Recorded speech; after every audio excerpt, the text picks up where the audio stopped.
નમસ્કાર, સમાચારો સાથે હું છું જયેશ। સમાચાર આવી રહ્યા છે ભાવનગરથી કે જ્યાં એક ડામર જેવું પ્રવાહી અત્યારે ત્યાં જોવા મળ્યું છે અને તેને લઈને જે મહત્વપૂર્ણ ગતિવિધિઓ મળી રહી છે તેમાં આ અલંગમાંથી કેમિકલ છોડાયું હોવાની વિગતો છે। કોઈ શિપ બ્રેકરે શિપમાં આવેલું વેસ્ટેજ છોડ્યું હોય તેવી શક્યતા જોવા મળી રહી છે। કાળું કેમિકલ આજુબાજુના 7-8 ગામોના કિનારે આવી પહોંચ્યું છે। ડામર જેવું વેસ્ટ કેમિકલ ભળી આવતા અનેક માછલીઓ અને પક્ષીઓના મૃત્યુ પણ નિપજ્યા છે। पर्यावरण विभाग और गुजरात मेरीटाइम बोर्ड सामे કેટલાક सवाल ચોક્કસપણે उठी रहा है। वारंवार આવી समस्या सर्जाय छतां जीपीसीबी कोई पगला लेतुं नथी।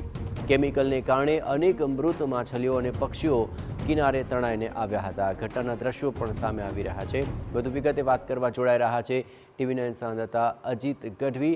અજીત, આ પ્રવાહી જે દરિયાકાંઠા પર આવી રહ્યું છે તેને લઈને કોઈ વિગતો મળી રહી છે, તેના કઈ પ્રકારની નુકસાની અત્યારે દરિયાકાંઠે જોવા મળી? અજીત, દેશ વાત કરવામાં આવે તો અલંગ જે શિપ બ્રેકિંગ યાર્ડ છે અને આજુબાજુનો જે દરિયાઈ વિસ્તાર છે તેમાં સામાન્ય રીતે ગુજરાત મેરીટાઈમ બોર્ડ અને ગુજરાત જે પોલ્યુશન બોર્ડ છે તેની અમુક લેવલે જવાબદારી હોય છે।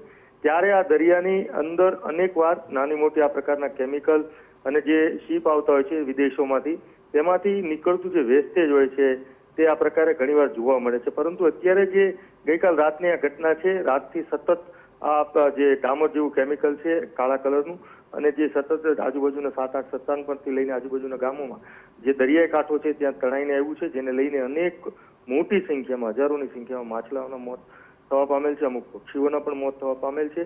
અને સૌથી મોટી ચિંતાની વાત એ છે કે આ સમગ્ર આજુબાજુના જે ગામડાના લોકો છે, માછીમારો છે, તેમનું રોજિંદા આવકનું સાધન દરિયો છે, દરિયા ખેડૂ છે, ત્યારે એ રોજ આની અંદર માછીમારો જતા હોય છે, પરંતુ આ કાળા કેમિકલને કારણે છેલ્લા એક દિવસથી જઈ શકતા નથી ને જે કેટલા દિવસ સુધી જઈ શકશે નહીં તે પણ એક સવાલ છે। અને જે માછલીઓ મળી રહી છે તે પણ કેમિકલ તેને ચોંટ્યું હોય તેવું સામે આવી રહ્યું છે।